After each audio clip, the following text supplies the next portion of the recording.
It's here with Black Futures Month 2024. This is Dejan Sneed here with Subsume and privileged to look here and connect today around the spaces not only of Afrofuturism as we always do and our brand of Afrofuturism in action, but look to talk about the spaces of historical context of Afrofuturism being learned not only as a tool to teach, but also a tool to build, particularly in the communities and the collaborative spaces that we want to build upon. And so, with that, I'd love to bring to the stage Dr.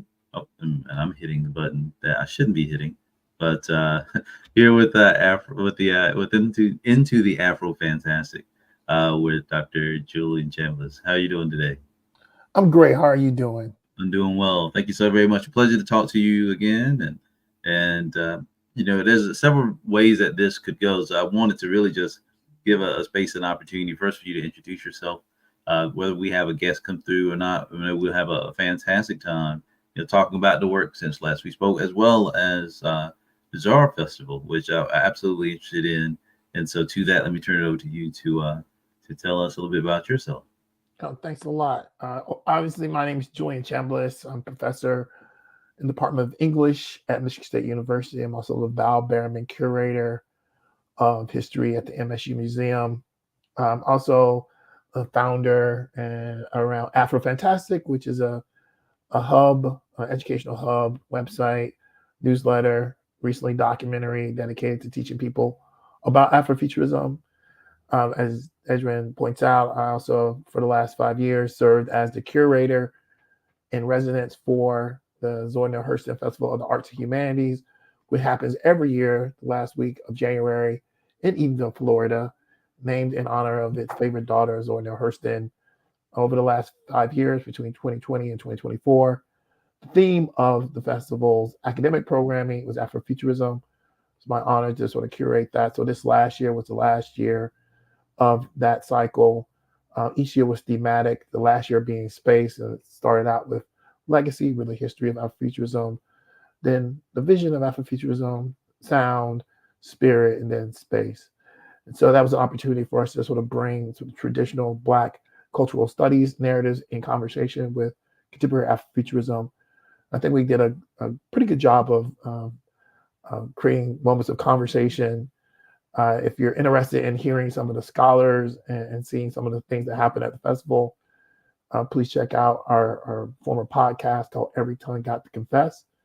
The last year of that podcast was actually the first year of the cycle. And so we recorded a number of Afrofuturist scholars and artists, writers who were at the festival as a part of that launch event. So people like Isaiah Lavender, and people like Ronaldo Anderson, and people like Kenitra Brooks, all scholars who have written about and think about Afrofuturism as a contemporary movement. And many of those same people are featured in Afro Fantastic, The Transformative World of Afrofuturism, which is a documentary that is available through your PBS stations, through PBS platform. It's a 30-minute documentary designed to give people a better understand the history and context around Afrofuturism. It's actually been picked as one of the Black History Month selections for NETA, the National Education Telecommunication Association, which is one of the services that provide programming to public television stations around the country.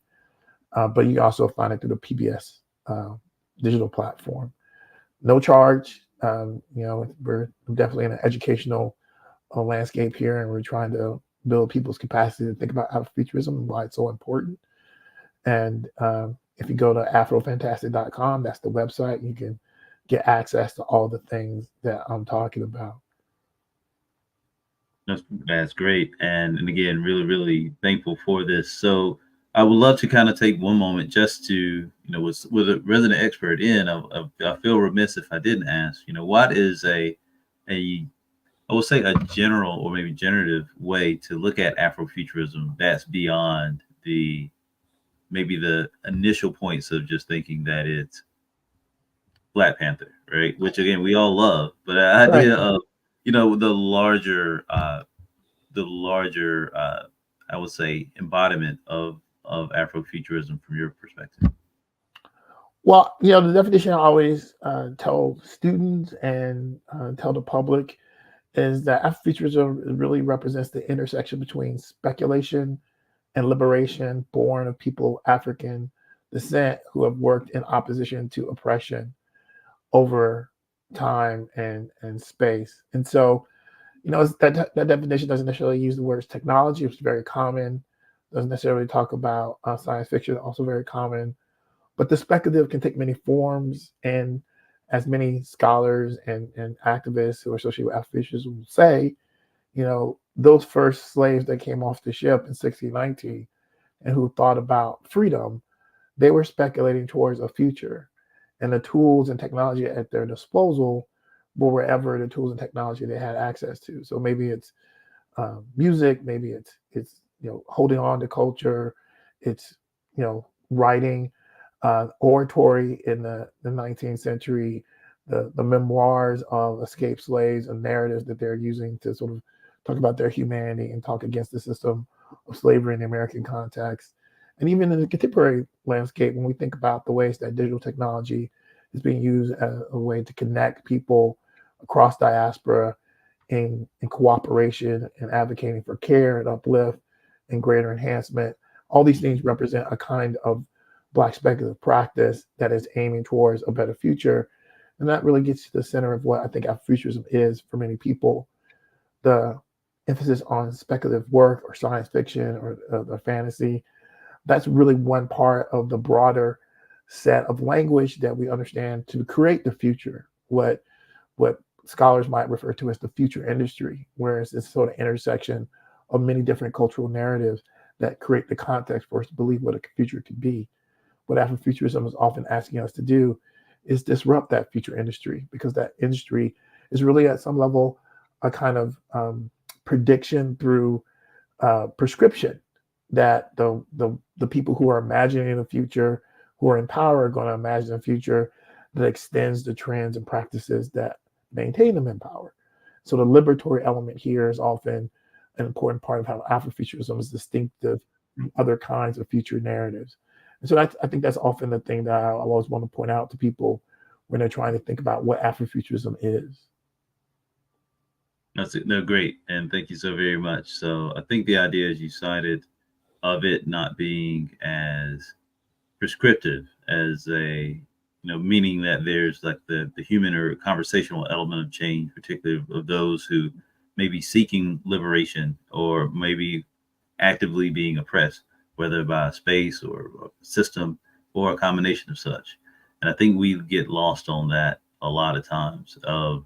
Yeah, as you say, sometimes we don't speak to technology, but sometimes I think we also don't speak to the interactivity in between the oppressed and the systems that they're looking to try to change. And so I'm appreciative of that highlight there. So let's kind of talk to the space of Zora, and again having that privilege to curate and actively build that ecosystem. Now, this is the conclusion of that program, correct? Of several years of work. Yeah, this is the end of the current cycle. The festival is planned in 5-year cycles. I, served as a curator, and they were often really, we never let any one person curate before, Dr. Chambliss. And I'm like, I understand. I will try to do my best for you. And indeed, our goals here are important. Man. It's much like what you're doing here with Black Futures Month. There's a really vigorous set of conversations that are happening amongst communities of practice around the country, around the world. They often don't necessarily have opportunity to intersect with each other and to like hear each other's story and recognize the ways that they're intersecting and how they're doing some of the same things. And one of the things that I wanted to try to do in the context of the festival, my initial pitch was like, this could be the South by Southwest for Afrofuturism, which, you got to know what South by Southwest is. Right. But, it's a big festival that brings lots of different kinds of people in one place. Technology, culture, art, practice, enterprise is all happening. Education happens in the context of that festival. But it started out as a relatively straight ahead film festival or music festival, really, a music festival. and then expanded. And in many ways, the, the variety and scope of Afrofuturism isn't always as clear for people. They're exposed to it in a particular medium and through a particular set of things, often science fiction. We all point to the founding mothers and fathers of Afrofuturism, people like Octavia Butler, people like Samuel Delaney, and the spectral work that they've done. But we can recover figures from much earlier, like a Pauline Hopkins, or even earlier than that, like Martin R. Delaney, right? Like we can find examples of people doing speculative work. Phyllis Wheatley, and each one of those people represents one way that the sort of narrative of Black people speculating in public space towards liberation is Afrofuturist. And so, with the festival, every year we were trying to bring together a set of conversations that are building on a kind of history of Black cultural celebration that is central to Zona Hurston. And Hurston herself fits very neatly as an Afrofuturist, a contemporary to W.B. Du Bois, a key figure in the Harlem Renaissance, but also a figure who, like many Afrofuturists, fundamentally advocated for a different understanding of Blackness, fundamentally advocated for understanding the ways that Black cultural production represented a kind of innovation and futurity of itself, not something that should be marginalized and dismissed. And so when we're thinking about the festival, it's really a space to bring together sort of contemporary figures doing something that has these longer historical roots, and also bringing those people who understand those longer historical roots and have an affinity for those things in conversation with those people who are doing this new thing, right? And so each year was an opportunity to learn. And because each year was thematic, people could come back year to year and learn more. Like, oh, okay, they talked about science fiction the first year. The second year, they started talking about art. And then they talk about sound, like, okay, spirit, and then finally space. And the next cycle for the festival is about placemaking. And there's not there's not an accident. Space was always going to be the way the cycle was going to end, because historic Black spaces, in particular, historic Black towns like Eatonville, are an example of Black speculative practice. They are a thing that is created by Black people at a moment in response to marginalizing and restrictive policy and practice. And they were designed to be, a ship that would allow people to project themselves into the future, be healthy, be safe, be innovative, and so on and so forth. So there's a good way that we can think about it as being Afrofuturist. And so the festival, I thought, was a great way to bring these things together. And I think many people often garnered a number of really great intersections and made connections that were really meaningful. And the festival is also a place where a number of organizations meet, co-meet, they co-mingle. So the World Conference of Mayors, which is an organization that has a large number of mayors from around the world, from Africa, from Asia, South America, they often were there. And then the Historic Black Towns and Settlements Alliance, which is an organization made up of the mayors of the most historic Black municipalities, incorporated municipalities in the United States. They often were there and partaked in some of these conversations. So this, there was a great opportunity to bring an intersection and intergenerational conversation together.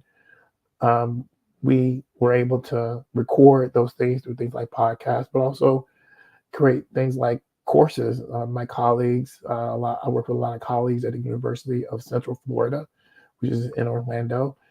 And we built a lot of things in their open academic commons, their open academic archives, so that the public could see, like they could read some of the things. We had a class one year that was connected to the festival that students could take, but everyone in the community can also read many of the things because they were all made accessible through an open online platform. And so, we have a legacy of material that you can find online, and people hopefully will continue to engage with that material, hear some of the ideas, and be moved to learn more about both what Afrofuturism is and its complexity as not just simply a domestic narrative, but also international narrative, but also think about the ways that, a kind of Black past of innovation corresponds to and parallels many of the same kind of activism we see happening today. Fantastic. Now, let me ask for the current principal work again, knowing that it is concluded. And to your point, like it's built a large and global ecosystem. Is there a component that we might be able to see that flourish into another program or endeavor, under either your purview, under the Afrofantastic narrative, or is there what's next for this iteration? I think a couple of things that are going to be super important.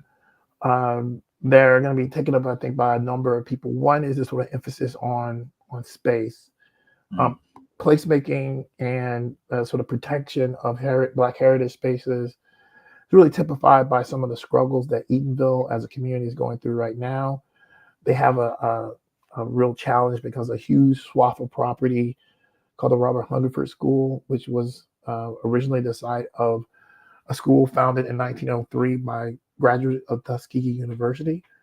This school was the only school that African Americans could go to in Central Florida to get an education beyond 7th grade. It was a boarding school, so it drew Black residents from the state and from outside the state for education.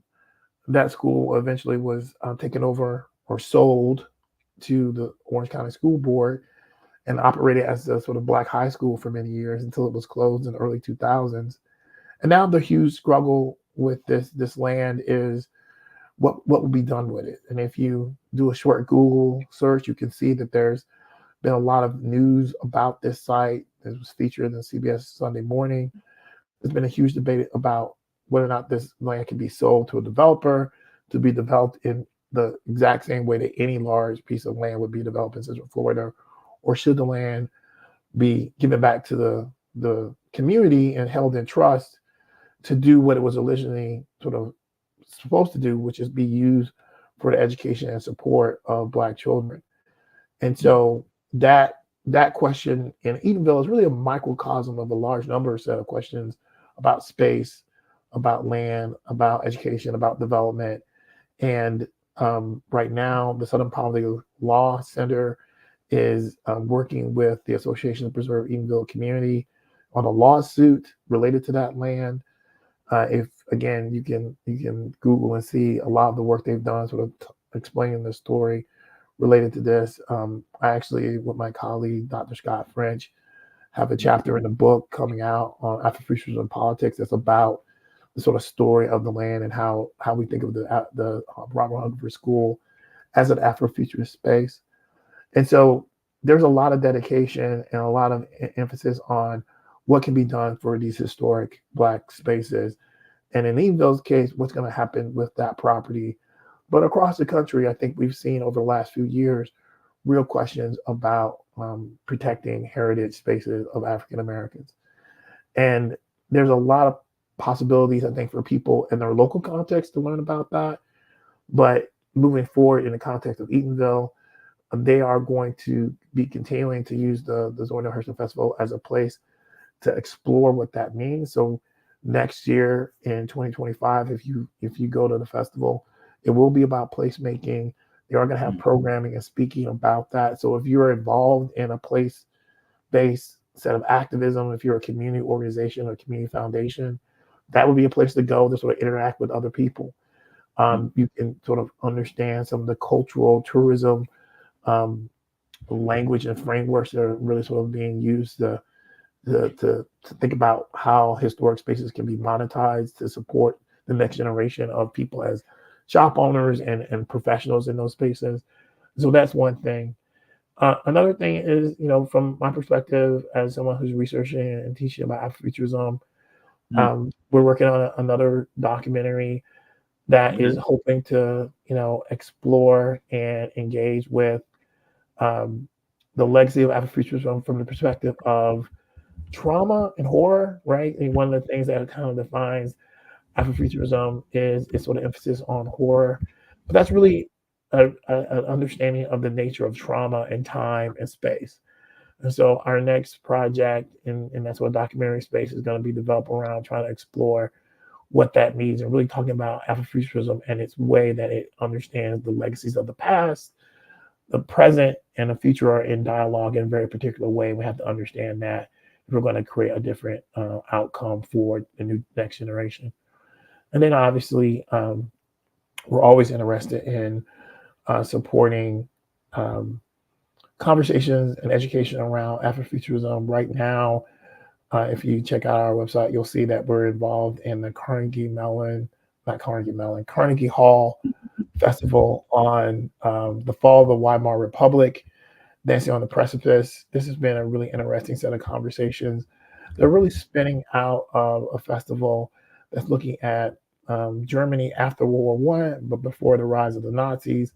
And there are real strong intersections between sort of Black American experience and that Weimar Republic, both in terms of figures like W.B. Du Bois, who studied in Germany and wrote early Afrofuturist work like The Comet, and also with Zora Neale Hurston, who of course was a student of Franz Boas, who was a cultural anthropologist, really advocated to Hurston that she should study her community, who believed that the sort of scientific racism of the early 20th century was nonsense, and really like cultural differences are really a direct result of sort of race isn't a scientific thing. It's cultural differences that we have to understand, and culture has value.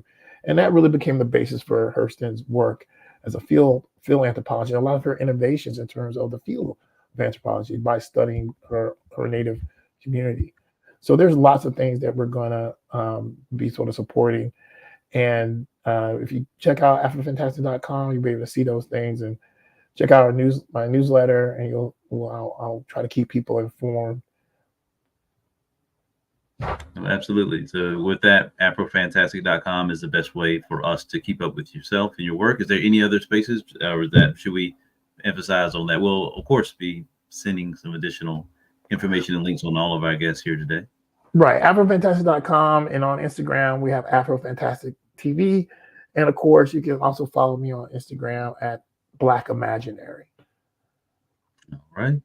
Thank you so very much. I appreciate you being here, Dr. Julian, and again, the continued work, and look forward to the next spaces of collaboration with you and our shared ecosystem of Afrofuturism and speculative successes. So thank you so very much. Thank you so much too. Have a great day. I've been enjoying your programming, and I'm sure the next speakers are going to be even more interesting. Oh no, we're just building on the shoulders of giants here. Thank you so very much. All right, take care. All right. So with that, we had Dr. Julian Chamis of the Afrofantastic speaking to the spaces of utilizing Afrofuturism for activism in historic and cultural spaces around the Black experience. And so we will take a look at bringing on our next set in the series of guests. We'll take a quick break as we continue onward with the Black Fantastic and being a part of Black Futures Month 2024. This is Dejan Sneed with Subsume. We'll be right back.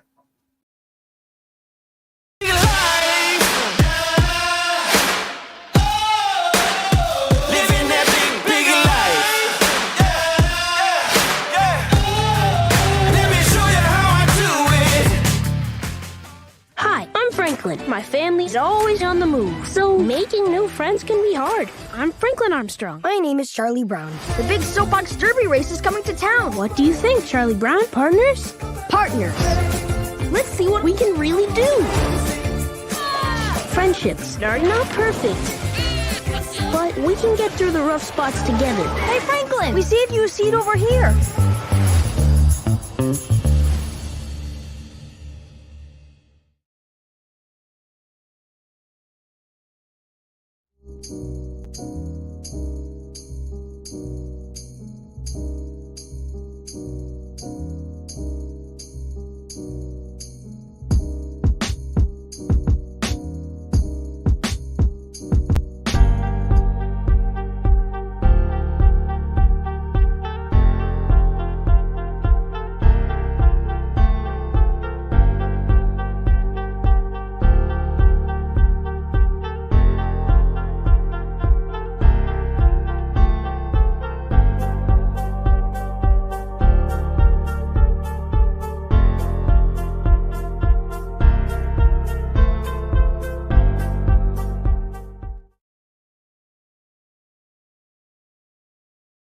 Thank you all so very much for continuing to be the best part of our efforts here with Black Futures Month 2024. We're looking to celebrate the people who are building the efforts of today that will be part of the Black history of tomorrow. And so, of course, looking around in our studio and space here, absolutely inundated with comics. Of course, comic books is a passion space for me, not only as a creator, but also as a collector, but also as someone that advocates for the community of the Black independent comic experience. And so with that, we want to have our next session be in regards to the space of independent comics, and our panel coming up called Independent Comics or Black Indie Comics Forever. And so with that, I'm actually going to bring in someone who is a resident expert, also cool kid collaborator with us here at Subsume and Beyond.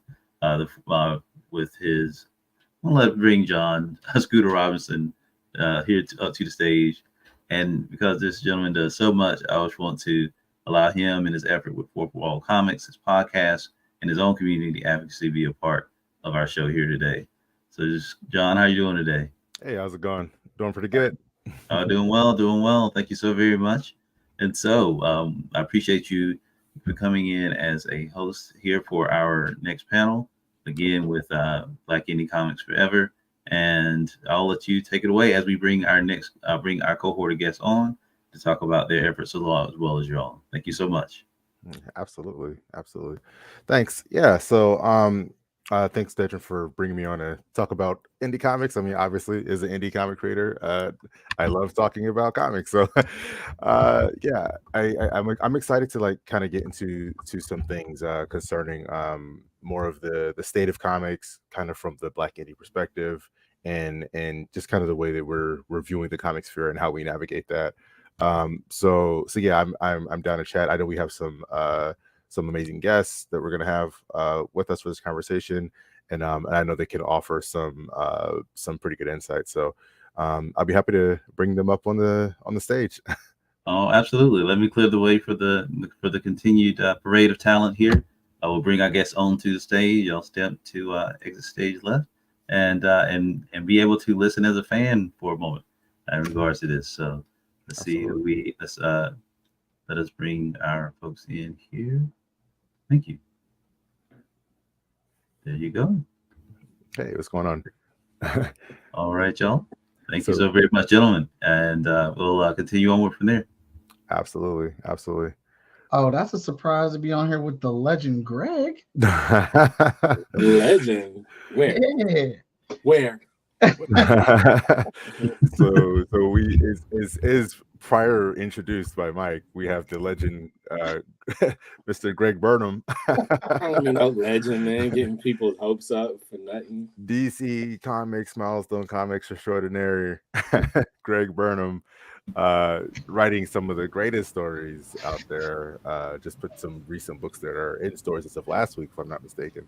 And more books coming in the future. So we have Greg Burnham, of course. We also have Mr. Mike Watson of Freestyle Comics, who, aside from just Hotshot, countless series, so many comics, and is a constant advocate, constant voice. This man will go live at the drop of a hat.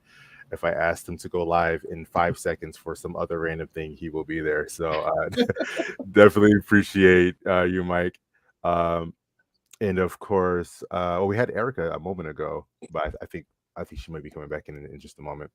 But yeah, Eric Hardinson, also comic creator and much insight into the comic industry in terms of the Black perspective. So what I want to do here is I want to kind of get a conversation started about what you guys think about the comic industry as a whole. Oh, there's Erica. What's going on? Can you hear me? Yep, I can hear you. Can you hear us? Right. Well? I can, but you can't hear me? Yep, we can. Okay, all right. Hold on. I'm just messing. Okay. Greg is being silly. Okay, just give me a second. It's the weekend. It's a lot going on. I got you.